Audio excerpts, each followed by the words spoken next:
부피 이 세 가지 관계를 다시 복습 한번 할게요. 자, 그래서 온도가 일정할 때, 온도 일정한 거 조건 고정시켜 놓고 온도가 변하지 않는다면 압력이 증가할 때 부피는 감소한다 라는 얘기입니다. 그래서 반비례다.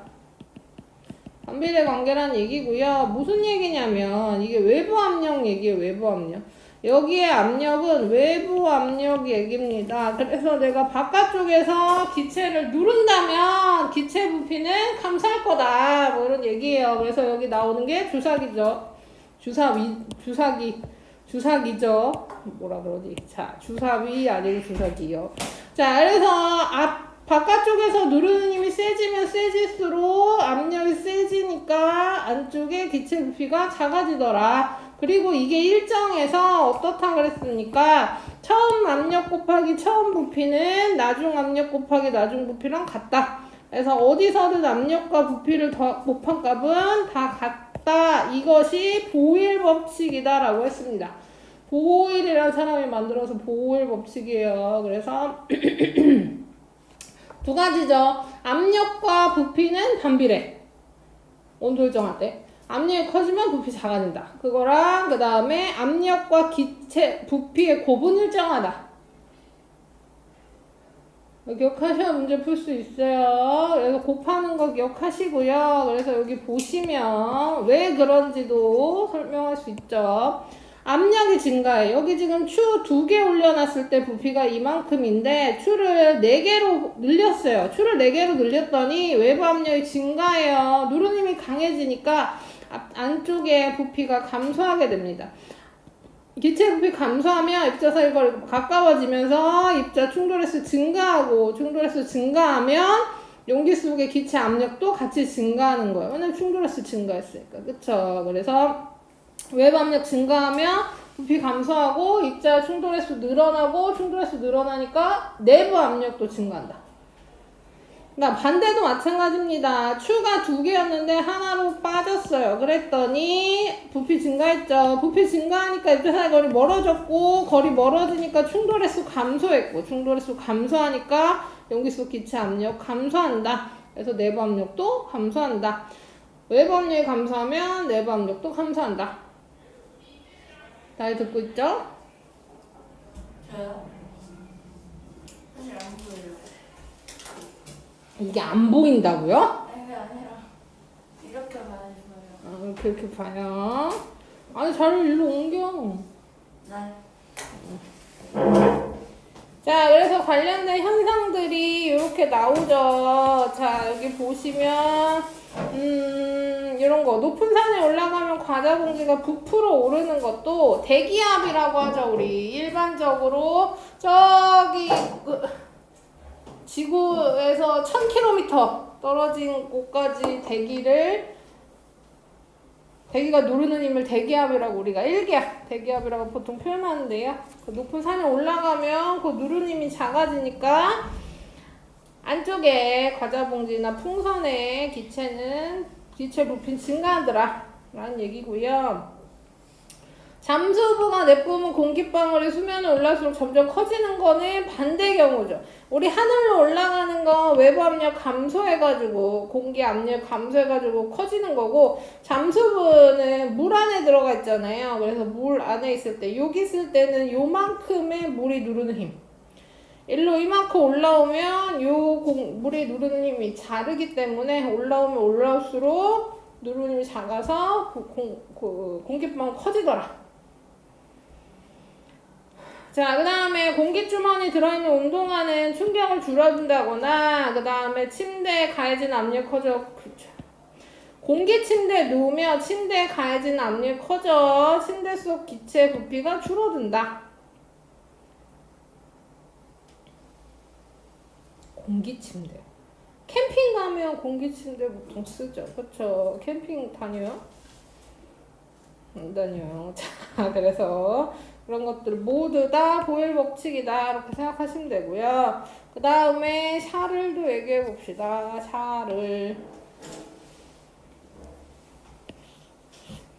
샤를 법칙은 온도와의 관계예요. 온도와의. 그래서 압력은 일정하게 고정하고 온도가 높아지면 기체 부피 증가하고 온도가 낮아지면 기체 부피 감소하는데 그것이 일정한 비율로 증가한다는 얘기입니다. 일정한 비율이란 0도씨일 때 부피의 273분의 1. 이 비율이에요. 그래서 그때 식 써준 거 다 써져 있죠. 다 써져 있죠. 그래서 이 식을 외울 필요는 없고요. 우리가 기억해야 될 건 일정한 비율. 그 일정한 비율이 0도씨일 때 부피 곱하기 273분의 t. 그러니까 1도 올라갈 때마다 0도씨 부피 기준으로 273분의 1씩 증가한다는 얘기고요. 그건 기체 모든 기체 다 포함입니다.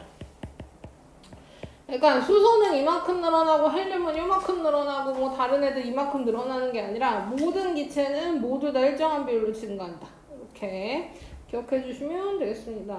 그래서 이건 더 쉽죠. 온도를 높이면 입자의 운동 속도가 증가합니다. 운동 속도가 증가하고 빠르게 움직이니까 그만큼 충돌 횟수색이 증가하고 충돌 횟수 증가하니까 기체 압력 커지고 기체 압력 커지면서 부피 증가. 밀어내는 힘 강해져서 반대로 온도 낮추면 운동 속도 감소하고 운동 속도 감소하면 충돌 세기도 감소하고 세기 감소하니까 부피 감소. 자, 그래서 샤를의 법칙에 관련된 현상 많이 나오죠. 뜨거운 데 들어가면 부피가 커지고 차가운 데 들어가면 작아진다는데요. 여기서 뭐 얘가 나온 거. 그때 오줌 싸기 인형도 얘기했고, 그쵸?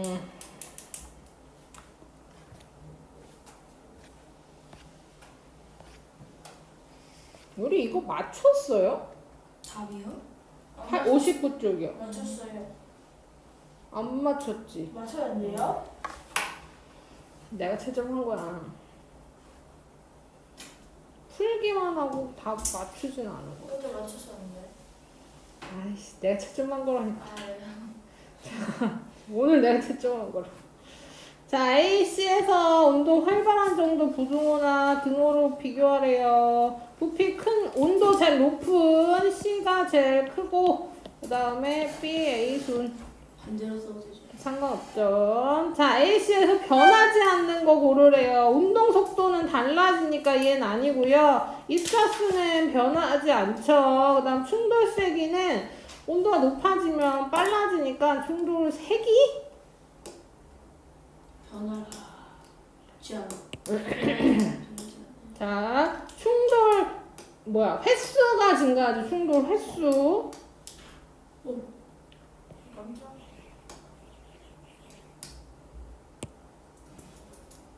혜정아? 듣고 있죠? 눈이 점점 작아지는 기분인데요. 자, 입자 개수 변하지 않습니다.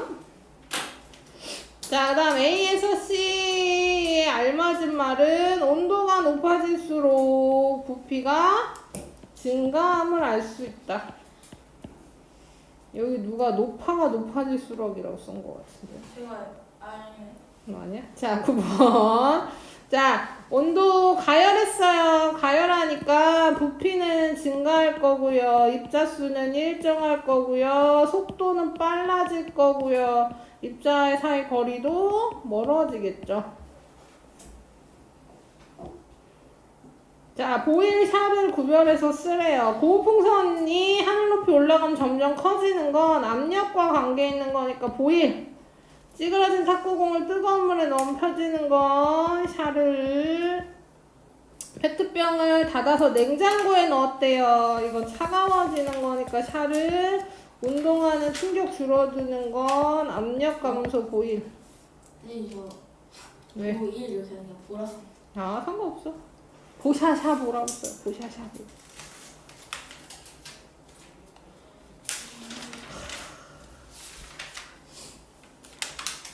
이것도 설명할게. 태양계를 구성하는 천체. 자, 봐봐. 태양 태양계를 구성하는 천체야. 그러니까 태양의 모든 것이라고 얘기하시면 되는데요. 그 태양계는 태양을 중심으로 공전하는 천체 및 그들이 차지하고 있는 공간까지가 태양계입니다. 그러니까 우리 행성이 보통 수금지와 목토, 천해 뭐 이렇게 얘기하잖아요. 그쵸? 그러면 옛날에 명왕성까지 있었으니까. 그럼 명왕성 있는 곳에서 태양계가 똘랑하고 끝나는 게 아니라 태양계는 태양의 위치는 범위, 태양의 영향력이 있는 범위까지이기 때문에 명왕성 다음 공간까지 다 태양계입니다. 그래서 그렇게 보시면 되고. 그래서 우리는 태양계 밖으로 가본 적이 없다고 생각하시면 돼요. 그 우주선이 하나가 갔어요. 명왕성을 지났단 말이야. 그게 엄청 옛날에 보낸 우주선인데요. 그게 명왕성을 지났지만 태양계를 벗어났다고 얘기는 아직 안 해요. 거의 벗어난 범위까지는 갔는데요. 그럼 걔만 유일하게 태양계를 벗어난 애라고 볼 수 있죠. 그 언저리에 있어. 태양계 경계쯤. 지금 그런 걸로 알고 있어요. 그게 아마 60년대인가에 보낸 걸 거야. 뭐가요? 우주선이요? 우주선이요. 그 달 가고 이랬을 때. 그 당시에 보낸 거야. 지금 없어요? 지금도 있죠. 우주선이? 어디에요? 명왕성 지났다니까요. 태양계 경계쯤에 있을 거야. 지금 움직이고 있어요? 움직이고 있어요. 계속 가고 있어요. 태양계 벗어나고 어디 있어요. 안 부서지고 잘 부서지진 않았어. 그냥 뭐 안에 사람 없어요? 사람 없죠. 있으면 안 되는 안에 사람이 없어요? 우주선만 보낸 거, 우주선만. 걔 목적은 그러니까 최대한 멀리 가는 게 목적이야. 근데 그거를 명왕성 근데 지났어. 아직도 가고 있다고요? 가고 있어. 그걸 만든 사람은 죽었을 거 아니에요? 만두 사람 죽었겠죠? 근데 그럼 누가 해요? 누가 그걸 나사요, 나사. 그 사람 한 명이 하는 게 아니에요. 나사에서 하고 통신도 됐었습니다. 지금도 되는지 모르겠는데요. 명왕성 지날 때만 해도 통신도 됐어. 그래서 명왕성 지난 걸 알 수 있죠. 몇십 년 동안 또 어딜 가요? 외가요는 너무한 거 아니에요, 외가요는? 그 목표가 명왕성이었어, 명왕성. 명왕성 지난 거지. 근데 지금은 어디 있어요? 너 지금 그 세 번째 물어보는 건데 왜안 내려와요? 어딜 내려와? 지금으로 지구를 어떻게 와? 아, 지금 30년 넘게 갔는데 걔가 지금 갔을 때. 다 안 와요. 더 가는 거야, 그냥 쭉. 아 그래요? 그럼 다시 그거 찍고 다시 쏘아요? 안 온다고! 아니, 왜 넌 질문만 하고 대답은 안 들어요? 안 온다고. 그건 그 목적지가 없지 않나요? 그냥 명왕성 저쪽으로 가는 게 목적이야. 태양계 벗어나고. 이게 벗어났으면 그냥 걔는 또 그냥 쭉 가는 거야. 똘똘하게 하고 그거부터 얘기해줘야겠구나. 아유, 진짜. 자, 봐봐. 내가 우주선을 지구에 걔를 했어. 다혜를 내가 우주선 밖으로 던졌어. 네? 우주선, 아마 그럼 어떻게 돼요? 좋아요? 그냥 죽게 하겠죠, 당연히. 안 멈추- 우주복을 이쁘게 입혀가지고 던지면 뭐 당장 죽진 않겠죠. 하지만 뭐 하네요? 가요. 계속. 속도가 느려지지도 빨라지지도 않고 방향이 바뀌지도 않아요. 내가 던진 방향 그대로 쭉 가는 거야. 아까 그 우주선도 똑같죠. 명왕성을 기준으로 던졌어요. 명왕성 지나서 쭉 가고 있는 중이고요. 어딘가에 부딪히지 않는 이상 걔는 그냥 영원히 쭉 갈 거야. 쭉. 근데 그건 어떻게 가능해요? 왜 멈출 수가 없는 거예요? 대기가 없어. 공기가 없었어.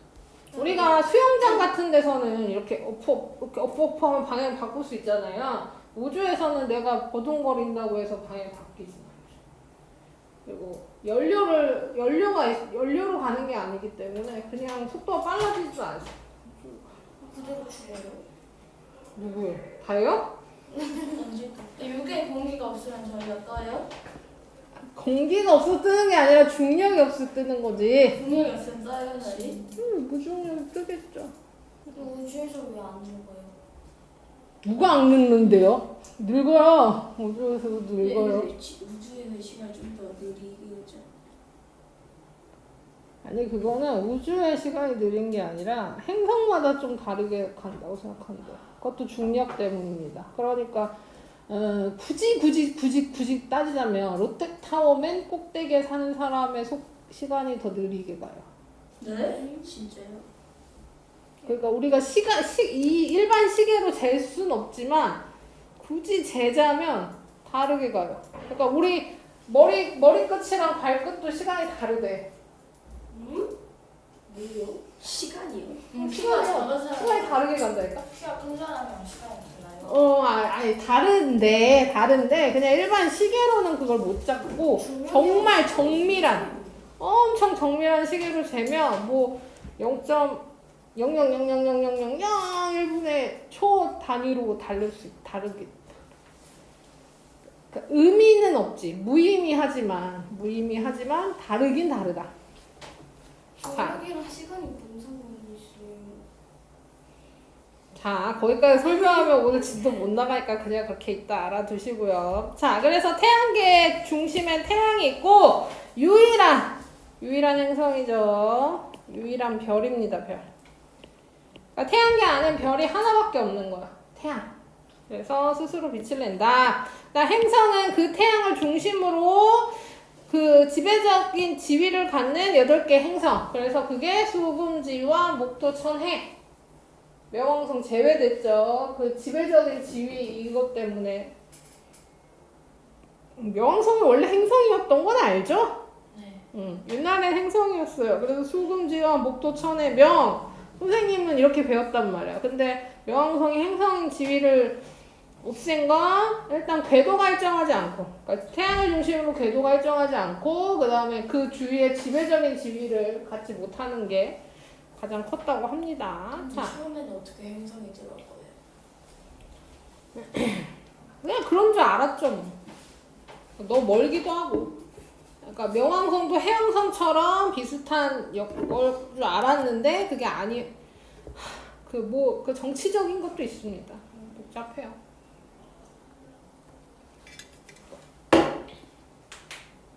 자, 외소행성. 외소행성에 이제 명왕성이 들어가죠. 명왕성. 일단 태양을 중심으로 공전하고 모양이 둥굽니다. 모양이 둥글고 궤도 주변의 다른 천체의 지배적 역할을 하지 못하고 다른 행성은 위성이 아니다. 그래서 명왕성이 행성에서 외소행성으로 들어갔고요. 그 소행성이랑 외소행성의 차이는 둥글고 안 둥근 거의 차이라고 생각하시면 돼요. 소행성은 모양이 불규칙합니다. 물론 동글 애들도 있겠지만 대부분 그냥 막 생겼어요. 막 길거리의 차이는 돌멩이처럼 생겼습니다. 그래서 주로 화성과 목성 사이에 이렇게 띠를 두르고 있고 얘도 태양 중심으로 공전합니다. 뭐 이런 것들이 지구로 와서 떨어지기도 하고 그쵸? 돌이니까.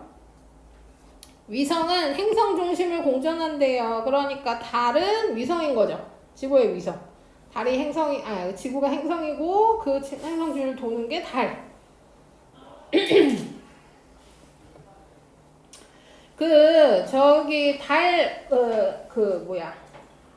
지구의 위성이 달이고 하나밖에 없어요. 지구는 위성을 하나밖에 안 갖고 있어요. 목성부터는 위성이 엄청나게 많습니다. 그래서 대략적으로 67개 정도 가지고 있어요. 그러니까 공식적인 건 67개. 무슨 얘기냐면 만약에 나중에 우주여행을 가서 목성의 호텔에 묵게 되면 밤에 하늘을 보면 달이 67개는 아니겠지만 그 정도 떠 있다는 얘기예요. 달이요? 앞에 하나도 안 듣고 좀. 그러니까 달처럼 떠 있는 애들이 위성이 67개가 다 보이진 않겠지만 그게 떠 있다는 얘기지. 알겠습니까? 자, 그 다음에 해성. 해성은 주로 태양 주위를 타원 궤도로 공전해요. 이게 무슨 얘기냐면 지금 지구는 태양이 이렇게 있으면 지구는 이렇게 공전합니다.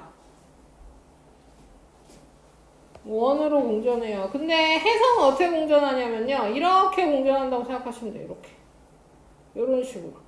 이런 식으로 공전하면 어떤 일이 생기냐면 주기가 엄청 길겠죠. 한 바퀴 도는데 오래 걸릴 거고요. 여기랑 여기에 모양 차이가 생깁니다. 태양 주위로 오면요. 먼지랑 얼음으로 돼 있는 혜성이 태양 때문에 꼬리가 생겨요. 꼬리가. 이렇게. 어디로 생기냐면 태양의 반대편으로 꼬리가 생겨요. 그래서 이렇게 생긴 거 본 적이 없겠죠, 당연히. 그 제일 유명한 게 뭐냐면요. 헨리해성이라는 애요. 헨리해성. 들어봤어요? 헨리겠지?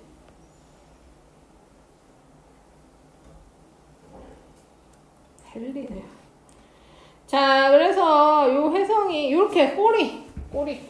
이런 꼬리가 생깁니다. 어떨 때? 태양에 가까울 때. 그리고 태양의 반대편으로 생기는 거야. 얘가 얼음이랑 먼지로 이루어져 있고 태양 풍 때문에 그 바람에 의해서 꼬리가 생기는 거고 주기가 76년. 주기가 76년 정도 돼가지고요. 사람이 일생 동안 한 번밖에 못 본다는. 얘가 혜성 중에 제일 유명해요. 그래서 86년도에 지났고 다음 접근 시기가 2061년 이래요. 볼 수 있겠죠? 60일 40년도 안 남았네요. 듣고 있는 거 맞죠? 자, 그래서 혜성이 이렇게 생깁니다. 자, 목성의 위성 중에 뭐 가이메데 2호 막 이렇게 있는데요. 목성의 위성은 목성 자체도 크고 위성도 크기 때문에 옛날부터 관측이 됐어요. 지구에서. 누가 관측했냐면 유명한 사람 있죠. 갈릴레오. 갈릴레이가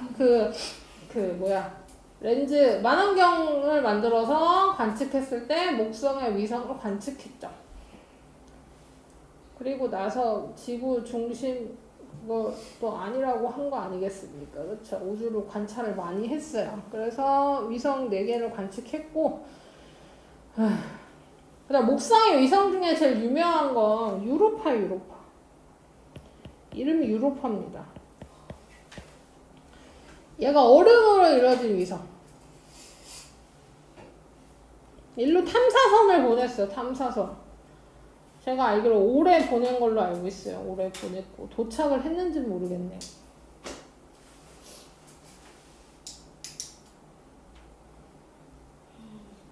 자, 그 탐사선을 보내서 유로파에 생명체가 있는지 아닌지 확인하는 탐사선이 날아갔습니다.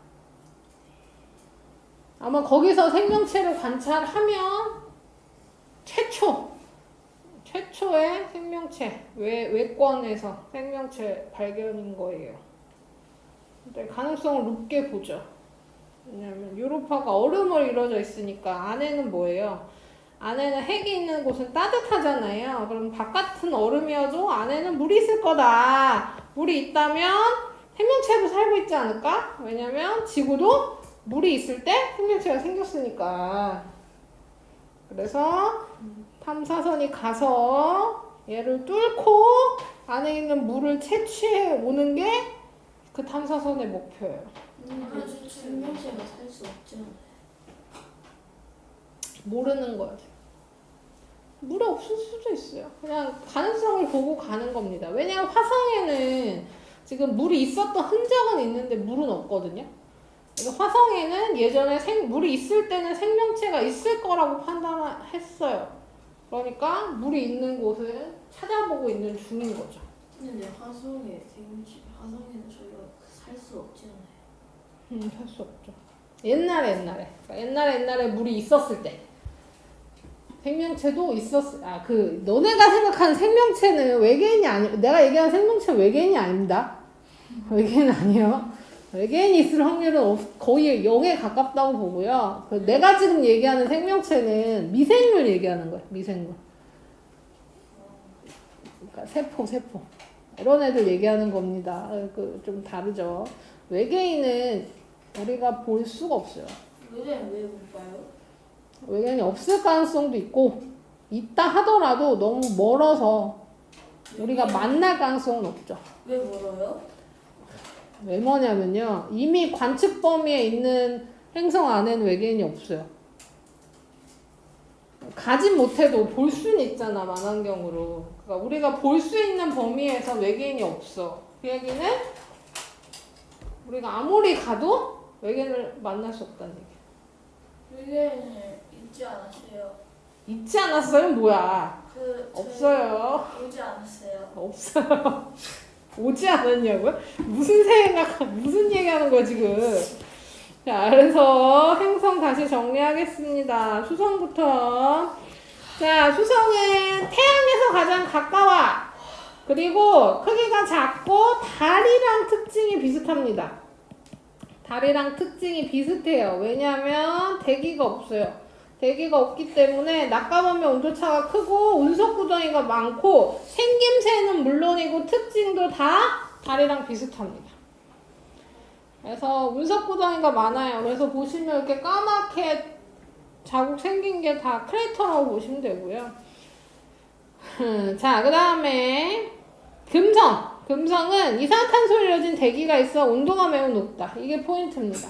지금 수성이 태양에 더 가까우니까 원래대로 하면 수성이 제일 뜨거워야 돼. 그쵸? 뜨거운 근처에 있으니까. 하지만 금성의 온도가 더 높습니다. 이유는 이산화탄소로 이루어진 두꺼운 대기.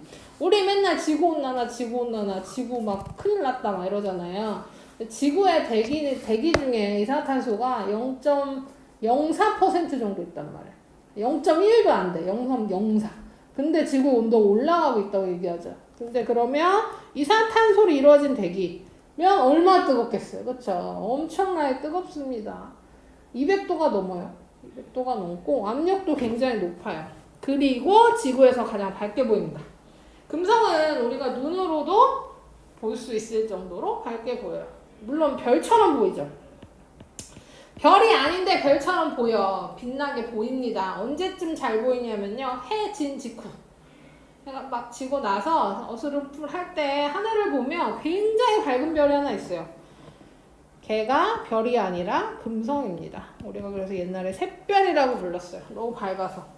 그래서 대부분 그런 얘기 많이 들어봤죠. 저거 인공위성이야. 너무 밝아서. 그 90%는 금성 보고 얘기하는 겁니다. 인공위성은 구별이 돼요. 봤을 때. 별을 인공위성으로 착각할 수는 없다는 얘기야.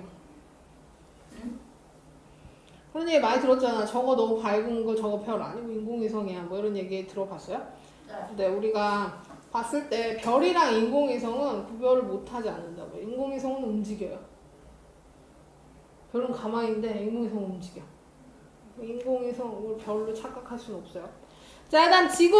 지구는 지수와 산소로 이루어진 대기와 액체 상태에 물이 있다. 물이 있는 게 가장 그 특징이죠. 그래서 생명체도 있고요. 하나의 위성, 이것이 달. 유일하게 태양이랑 너무 멀지도 않고 너무 가깝지도 않은 딱 그 위치에 있기 때문에 너무 뜨겁지도 너무 차갑지도 않은 위치에서 물을 생겼죠. 그래서 그게 보존됐죠? 그래서 생명체가 생겼죠. 우연을 거듭하면서 지구에 생명체가 생기게 됐습니다. 아까도 얘기했지만 화성이랑 금성에도 생명체가 처음에 생겼을 거라고 예측하고 있어요. 금성은 너무 뜨거워서, 화성은 너무 멀어서. 화성은 자기장이 생기지 않은 것도 이유긴 한데요. 어쨌든 그런 이유 때문에 지구에만 생명체가 있죠. 화성은 과거에 물이 흘렀던 흔적, 그리고 표면이 붉어요. 그래서 화성도 하늘을 보면 화성이 보입니다. 화성이 보여. 화성이 보이고 화성도 별처럼 보이는데 잘 보면 화성은 좀 빨갛게 보여요. 빨간 점. 이만하게 보인다는 얘기가 아니에요. 우리 하늘 보면 별이 점이잖아요. 그쵸? 그러면 금성은 엄청 밝게 보이고요. 화성은 빨간 점으로 보여요. 그리고 왜 붉냐면요. 그 화성의 흙은 산화철 성분이 굉장히 많아서 붉습니다. 산화철이 뭐냐면 녹슨철. 우리 철이 녹슬면 붉어지잖아요. 고성분이 많아서 붉습니다. 그다음 극지방에 얼음과 드라이할수 이루어진 흰색 극관이 있다라고 했습니다. 그래서 여기가 하얘. 겨울엔 넓어지고 여름엔 좁아집니다. 그것도 기억해 주시고 목성 주로 헬륨 모양의 수소로 이루어져 있고 줄무늬가 있고 그다음 대적점이 있습니다. 대적점 요거 얘기하는 거 요게 대적점. 지구가 3개 들어가는 정도의 크기고요. 소용돌입니다. 소용돌. 옛날에는 진짜 점인 줄 알았어. 그래서 이름을 대적점이라고 붙였는데요. 알고 보니까 되게 소용돌이더라. 그래서 얘는 커질 수도 있고 작아질 수도 있고 사라질 수도 있어요. 지금은 유지되고 있지만 그다음 희미한 고리가 있고 위성이 많으며 태양갱성 중 가장 큽니다. 목토천에는 다 고리가 있고요. 그다음 위성이 많아요. 이게 특징입니다. 여기 토성이 크고 아름다웠고 뚜렷한 고리 뭐 해서 토성이 유명하죠. 그쵸? 근데 토성 말고 목토천해는 다 고리가 있어요. 근데 토성은 굉장히 뚜렷하게 있죠. 근데 실제로 너네 갤럭시 울트라 100배 줌으로 달 찍으면 달 선명한 거 알아요? 운석 구덩이가 다 보인다고. 100배 줌으로 토성을 찍으면 토성이 이렇게 찍혀요. 요 정도로 찍힐 정도로 고리가 더욱 뚜렷하게 보입니다. 요렇게 찍혀요. 100배 좀 찍으면. 쥐똥만하게 보이긴 하지만 어쨌든 이 토성이 그만큼 뚜렷하다. 그리고 특징 중에 하나가 뭐냐면요. 밀도가 매우 작습니다. 밀도가 물보다 작아요. 그러니까 토성을 잡아다가 물에 던지면 물 위에 뜰 정도로 밀도가 작다. 물론 물에 던지진 못하겠지만 만약에 그렇다면 그 정도로 밀도가 작습니다. 천왕성은 청록색으로 보이고 가는축이 공전궤도만과 거의 나란하다. 이게 무슨 얘기냐면 지구는 자전축이 이렇게 살짝 기울어져 있어요. 20몇 도 기울어져 있어요. 근데 얘는 천왕성은 이렇게 돼 있다는 얘기입니다. 이렇게 굴러 이렇게. 세로로 굴르는 게 아니라 이렇게 가로로 굴러갑니다. 자, 그 다음에 해왕성은 이 해왕성 요 사진은 뽀샵이에요. 뽀샵. 이거는 굉장히 물론 지구도 뽀샵입니다. 지구 절대 이렇게 안 찍혀요. 이렇게 선명한 파란색과 초록색, 하얀색으로 안 찍혀요. 하지만 좀 보정한 거고요. 해왕성도 보정한 거예요. 보정한 거고 사실 이거랑 별 다를 바 없습니다. 얘랑 다를 바 없어요. 똑같이 생겼어요. 자, 청록색으로 보이고 얼룩처럼 생긴 큰 소용돌이. 그래서 얘는 대흑점입니다. 여기 얘기하는 거예요. 대흑점. 대흑점이 있고 얘도 희미한 고리, 위성, 가장 바깥쪽 행성. 이렇게 있습니다. 보시면 알겠지만 요거 두 개의 특징이 별로 없죠. 잘 몰라서 그래요. 가본 적도 없고 너무 멀어가지고 그냥 만원경으로 관찰만 해서 쓴 거라서 특징이 적죠. 다른 거에 비해서. 나중에 더 시간이 지나면 여기 특징이 붙겠죠. 더 연구할 테니까. 성아! 알겠어요? 79쪽 풀게요.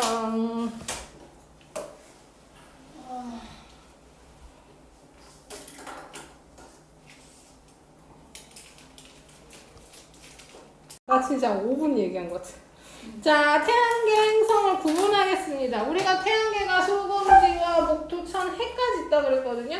해왕성까지 있는데 그 중에 지구형 행성이랑 목성형 행성으로 구분할 거예요. 구분하는 기준은 가장 큰 기준이 이겁니다. 표면 상태. 지구형 행성은 단단한 암석으로 이루어져 있고요. 목성 행성은 단단한 표면이 없습니다. 내가 계속 얘기하지만 우린 지구를 밟고 서 있는 중이에요. 왜 밟을 수 있어요? 지구가 고체로 이루어져 있기 때문에. 그쵸?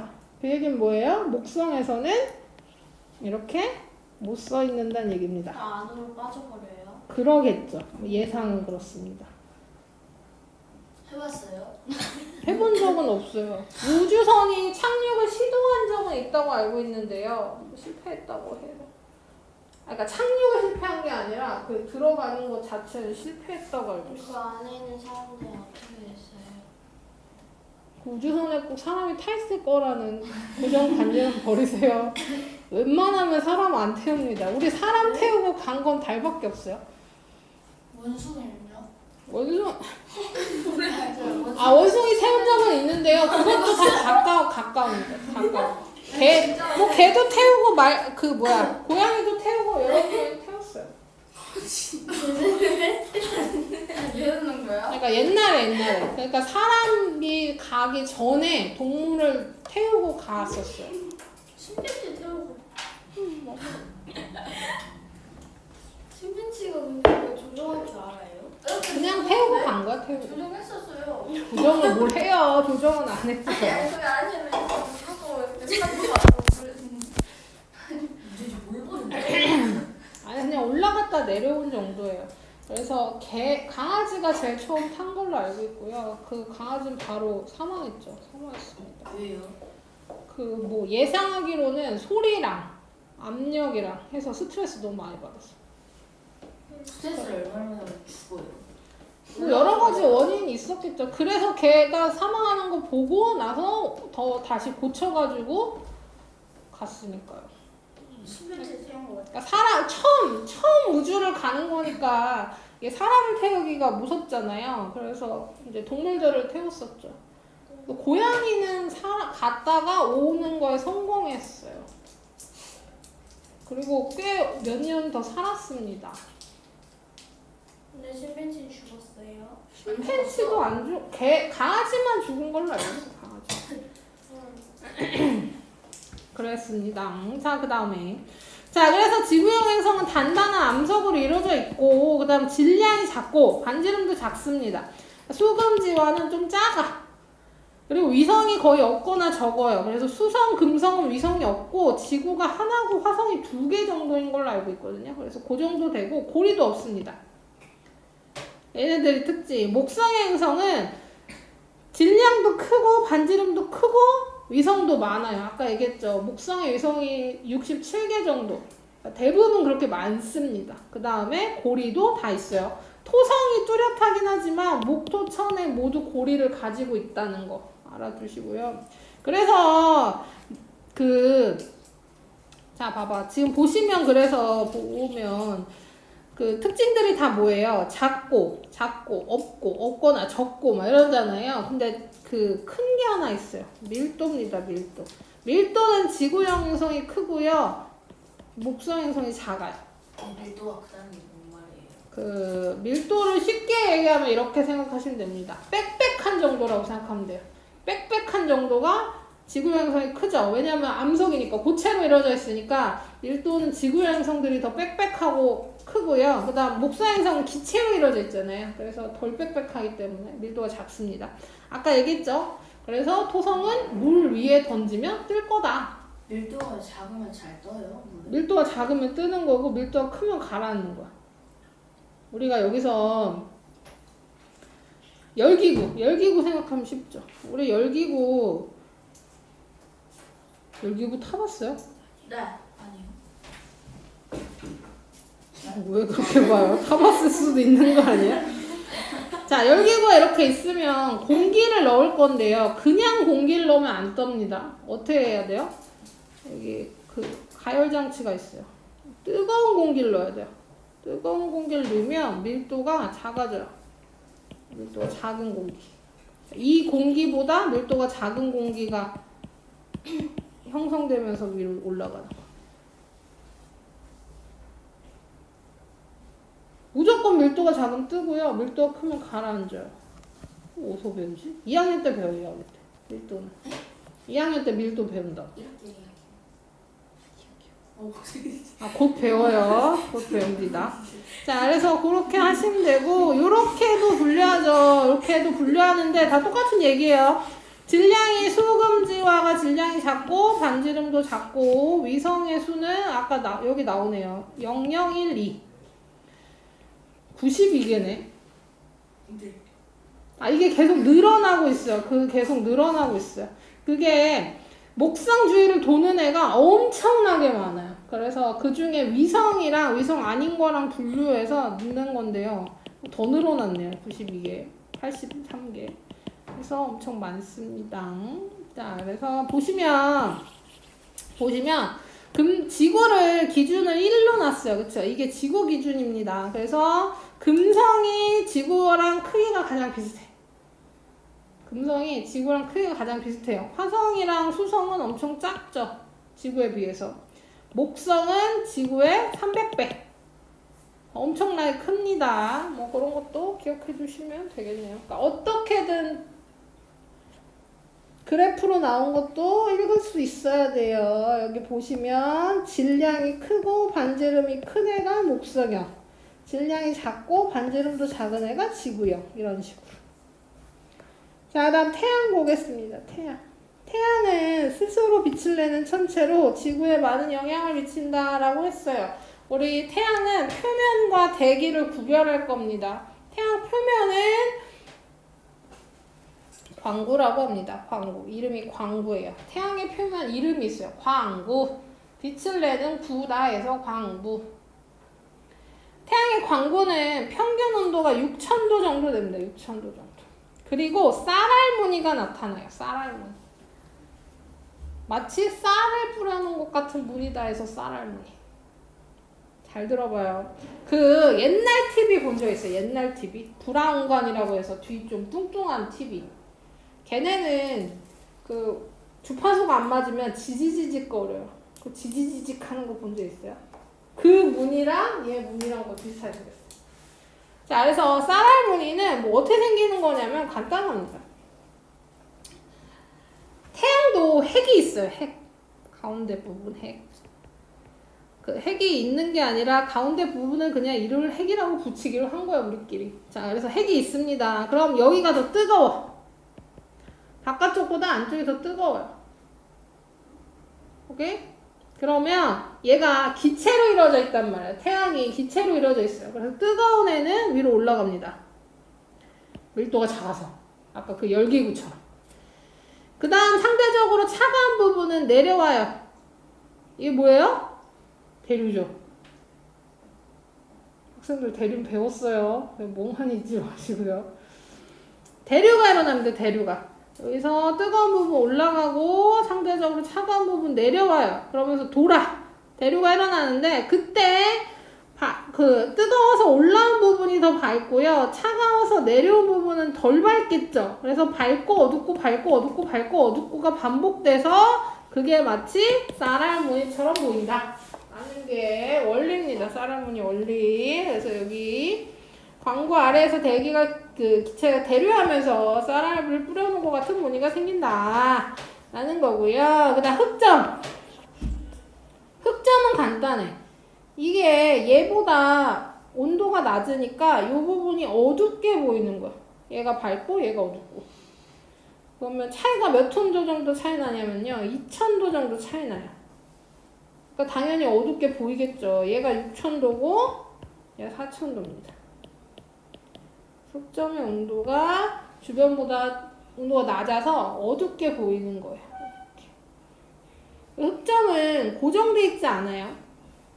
흑점은 개수가 늘어났다 줄어들었답니다. 늘어났다 줄어들었다. 뒤에 나오네요. 그럼 뒤에서 하고요. 대기. 태양도 대기가 있어요. 대기가. 지구도 대기 있는 거 알죠? 우린 지금 대기 안에 있는 겁니다. 그러니까 지구 안에 있는 게 아니라 지구를 둘러싸고 있는 대기 안에 있는 거예요. 아시겠습니까? 다혜야? 아시겠냐고요? 네. 지구 안에 있는 게 아니라 지구를 둘러싸고 있는 대기 안에 있는 거예요. 그러니까 숨 쉬고 있죠? 자, 그러면 태양도 대기가 있단 말이에요. 근데 이 대기가 광고가 밝아서 평소에는 대기가 보기 힘들어. 안 보여요. 그러니까 지구에서 봤을 때 대기가 안 보여. 언제 보이냐면 광고가 가려지면 대기를 볼 수 있대요. 언제 가려지겠습니까? 지구에서 봤을 때 태양이 가려진대요. 일시. 그쵸. 일식이죠. 일식. 일식이 일어나면 광고 바로 위쪽에 얇게 빨간색 층이 생겨요. 얇은 층, 이게 채층. 그리고 채층 위로 엄청 넓게 진주빛의 층이 넓게 생깁니다. 이게 원래 있는데 이제 보이는 거죠. 원래는 안 보여. 왜냐면 얘가 너무 밝아서 안 보이는데요. 우리가 보통 해 그릴 때 이렇게 그리잖아요. 아니 뭐 이렇게? 그러면 얘가 광고야. 그리고 그 광고가 밝아서 이런 걸 붙이는 거죠. 그쵸? 근데 뭐 한다는 거예요? 얘가 가려지면 얘가 보인다는 거죠. 바깥쪽이 대기가 보인다는 거죠. 자, 채층 바로 광고 바로 위쪽에 있는 게 채층, 얇은 빨간색 층, 그 다음 그 빨간색 층 밖으로 진주빛의 넓은 층. 이성아? 누가 더 뜨겁겠습니까? 광고 안. 대기 얘기하는데 말도 안 되는 소리 하고 있어요. 채층이랑 코로나 중에 누가 더 뜨겁겠냐고! 코로나. 자, 코로나 더 뜨겁습니다. 다야? 네? 왜 코로나가 더 뜨거울까요? 온도가 매우 높으니까. 그럼 채층은 온도가 낮냐? 채층도 매우 높아요. 네. 그 채층이랑 코로나에서 그 색깔 보시면 됩니다. 채층은 붉은색을 띠고 코로나는 진주빛을 띈다 그랬잖아요. 그래서 색깔만 봐도 우리는 온도가 더 뜨겁다는 걸 알 수 있어요. 제일 뜨거운 색이 청색이에요, 청색. 파란색을 띠는 애들이 제일 뜨겁고요. 빨간색을 띠는 애들이 제일 낮습니다, 온도가. 알겠냐? 지구에서도 똑같아요. 지구에서도 파란빛 뜰수록 뜨겁고 빨간색 빛 뜰수록 온도 낮아요. 안 뜨겁다는 얘기가 아닙니다. 뜨거운데 더 온도 좀 더 낮다는 얘기죠. 그 다음 대기에서 일어나는 현상. 이 홍염과 플레어가 있는데요. 홍염은 불기둥이라고 생각하면 돼요. 광고에서 코로나까지 물질이 솟아오르는 현상. 불꽃이나 고리 모양 해서 이렇게 솟아오르는 요게 홍염. 플레어는 북전 부근에서 강력한 폭발로 채층의 일부가 밝아지는 현상입니다. 그래서 폭발 현상이라고 생각하시면 돼요. 다 기억하셔야 됩니다. 그다음 넘겨서요. 82쪽. 흑점 얘기 더 할게요. 흑점 얘기. 82쪽? 흑점. 안 풀어요. 일단 다 하고. 온도는 진도가 너무 빨라. 너무 많습니다. 흑점. 자, 흑점은 11년 주기로 많아졌다, 적어졌다 합니다. 태양 활동이 활발하면 흑점의 수도 많아지고 태양 활동이 안 활발하면 흑점의 수도 적어져요. 그래서 흑점 수가 많은 시기가 극대기. 그 다음에 흑점 수가 적고 태양 활동이 적은 게 극수기래요. 저기 극대기 얘 보시면 얘 봐봐요. 그 제일 마지막 극대기가 언제예요? 2014년이죠. 근데 11년 주기래. 그 2025년도 극대기입니다. 지금 태양 활동이 엄청나게 활발한 중이에요. 제일 활발한 시기. 지금 현재 극대기. 그러면 지구에 영향이 끼쳐요? 엄청 끼쳐요. 아 맞다.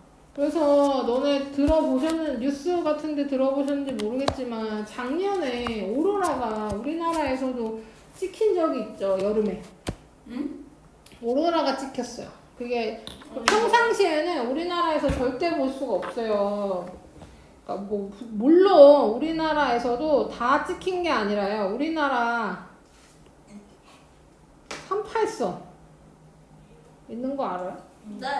38선이 지금 있진 않죠. 옛날에 네? 38선이 그어졌단 말이에요. 지금 없어요? 지금 북한이랑 저희 나라 넣으려고 좀 하는 거 아니겠어요? 자, 들어봐. 아는 게 하나도 없어. 자, 원래 38선으로 우리나라가 갈렸죠. 그리고 휴전을 하려고 그랬는데 말을 들어먹었어요? 싸웠지, 또 싸웠어. 싸워가지고 어떤 일이 생겼냐면요. 여기서 다시 또 싸웠어요. 막 뚝딱뚝딱 했죠. 네? 휴전선, 그러니까 38선을 그어놓고도 싸웠다고. 그래서 여기선 더 내려오고 여기서 더 올라가면서 휴전선은 이렇게 삐딱해졌습니다.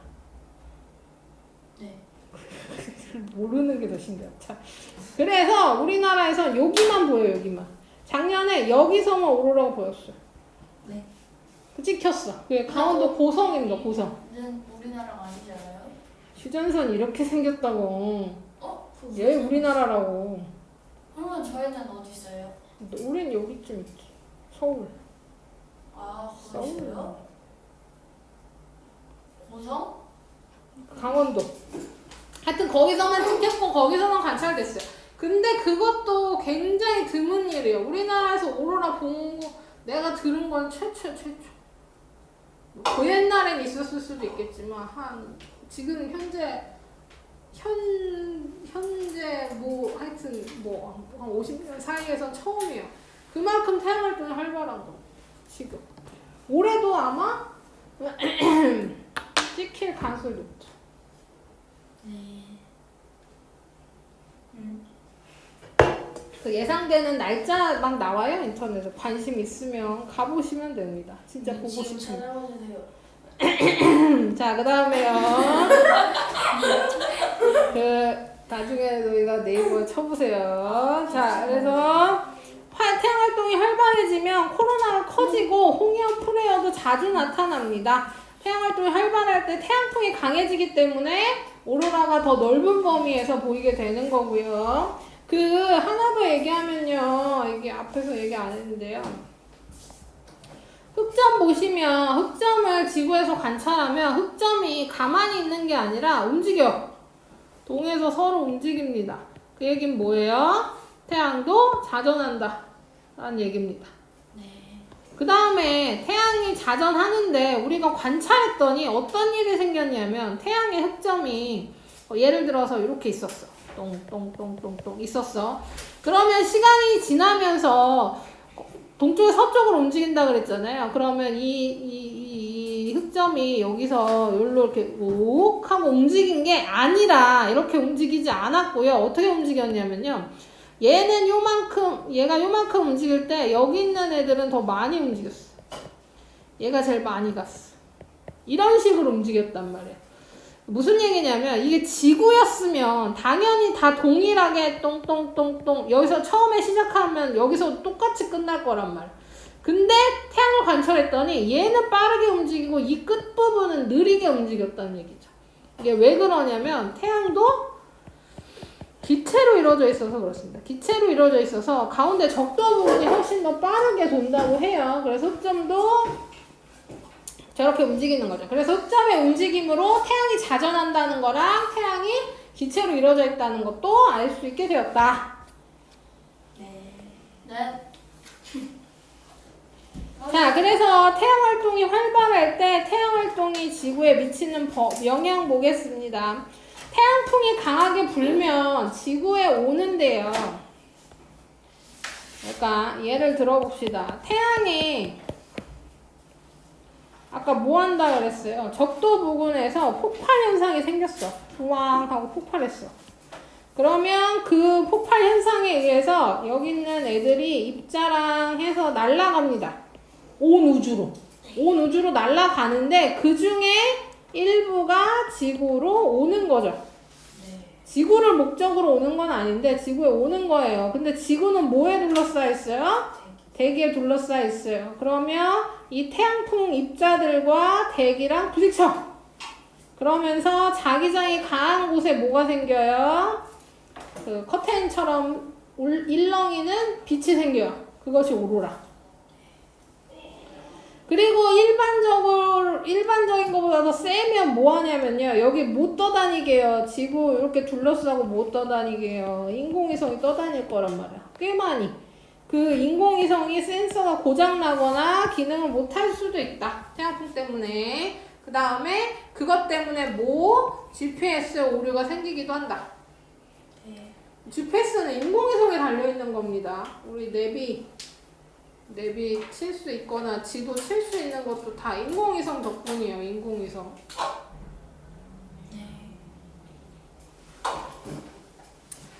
자, 그다음 오로라 더 자주 발생하고 다른 때보다 선명하고 낮은 위도에서 관측된다. 이거 방금 얘기한 거고요. 그 다음에 전력 시스템 오류로 전기가 끊기거나 화재가 날 수 있다고 했는데요. 실제로 전기가 끊겼었어요. 그 지금 말고 옛날에 과거에 미국의 엄청 넓은 지역에서 그 이 태양 활동 때문에 완전 그 주 전체가 정전이 난 적이 있습니다. 자, 그다음 무선 통신 전파 방해도 생길 수 있어요. 그 무선 통신 전파 방해 보시면 우리가 이게 다 무선 통신 하는 거 아니겠습니까? 그러면 그 우리나라야 뭐 기지국에서 기지국으로 연결할 수 있다지만 내가 뭐 브라질에서 월드컵이 열려. 그럼 월드컵이 열리는 화면을 우리가 바로 볼 수 있잖아요. 거기서 골 차면 5초 후에 우리가 보는 게 아니라 거의 동시에 보게 되고요. 그걸 이용하는 게 이 무선 전파 통신입니다. 그래서 뭐 쉽게 얘기하면 여기서 전파가 여기서 여기를 찍고 일로 이렇게 전파된다고 생각하시면 돼요. 근데 여기서 태양풍 때문에 여기 교란이 일어나면 이 무선 통신 장애가 생기는 거죠. 설명을 들어. 나중에 모르겠다 하지 말고. 그 다음에 자기 폭풍이 발생하고 북극 항로 운항이 어려워지고 그 다음에 그러니까 지구 자기장의 불안정이 생기면서 이런 북극 항로 운항이 어려워지기도 하고 우주 비행사나 비행기 승객의 방사선이 노출될 수도 있다. 실제로 방사선에 노출되고 있습니다. 너네 비행기 타면 방사선에 노출돼요. 양이 적을 뿐이죠. 적어. 적어서 상관없는데요. 이제 이런 태양 활동이 활발해지면 훨씬 더 많은 태양풍이 불기 때문에 방사선에 더 많이 노출될 수 있다라는 거죠. 우주 비행사는 위험하다고 보기도 합니다. 왜요? 방사선에 너무 많이 노출돼서. 방사선 그러면은 비행기 그건 어떻게 하고 운전하는 사람? 그런 사람들도 그냥 안 탄 사람보다는 더 많이 노출되지만 그래도 그거는 뭐 위험하다고 보진 않는데요. 뭐 위험하다고 보는 데도 있지만 생명의 직접대로 위험하다고 보진 않는데요. 우주비행사는 대기 바깥쪽에 활동하는 거기 때문에 훨씬 더 많은 방사선에 노출되죠. 어차피 근데 우주비행사는 오래 있진 않잖아요. 방사선 때문이 아니라 여러 가지 이유로. 1년만 있어도 근육이 엄청 빠진대요. 들어본 적 있죠? 빠진다고요? 무중력에 가면 근육이 점점 퇴화돼요. 빠른 속도로. 아니, 저절로 움직이니까. 오늘 영어 시간에 알았어요. 아니 맨날 무조건 저.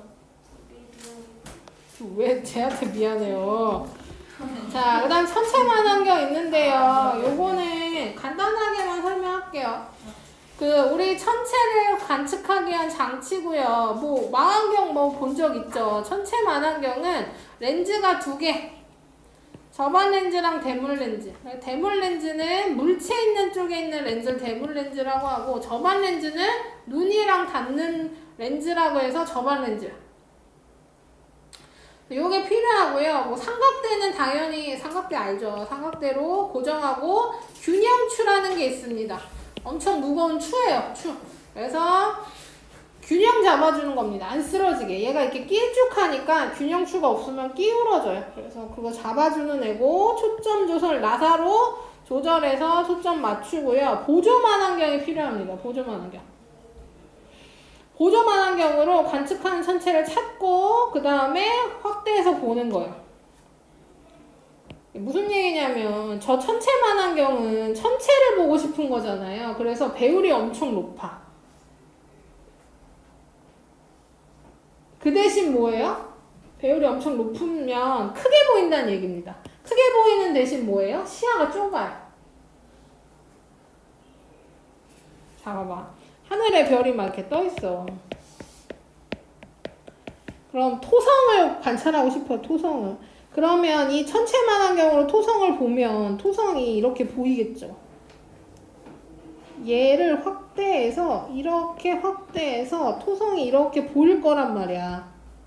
그쵸? 그러니까 시야가 요만큼밖에 안 되는 요만큼밖에. 뭔지 알겠어요? 선택망원경의 시야가 엄청 좁아. 왜냐면 얘가 이만하게 보이려면 시야가 좁아야 된다고. 근데 얘를 그럼 온통이 있는 하늘에서 얘만 찾으려면 힘드니까 어떤 만안경을 먼저 쓰냐면요. 시야가 넓은 만안경을 쓰는 거야. 이렇게 이만큼 보이는 거. 그래서 여기에다가 초점을 놓고 그 다음에 확대해서 들어가는 거라고. 왜냐면 현미경은 물체를 놓는 구간이 정해져 있잖아요. 거기다 딱 놓고 확대해서 보면 되잖아요. 근데 얘는 안 그렇죠. 온 우주, 온 하늘에서 걔를 찾아야 확대가 들어갈 거 아니에요. 그래서 찾는 애가 따로 필요한 거예요. 그게 보조만안경. 그래서 얘는 배율이 낮은 대신에 시야가 넓어. 그래서 거기에도 맞춘 다음에 확대 들어간다.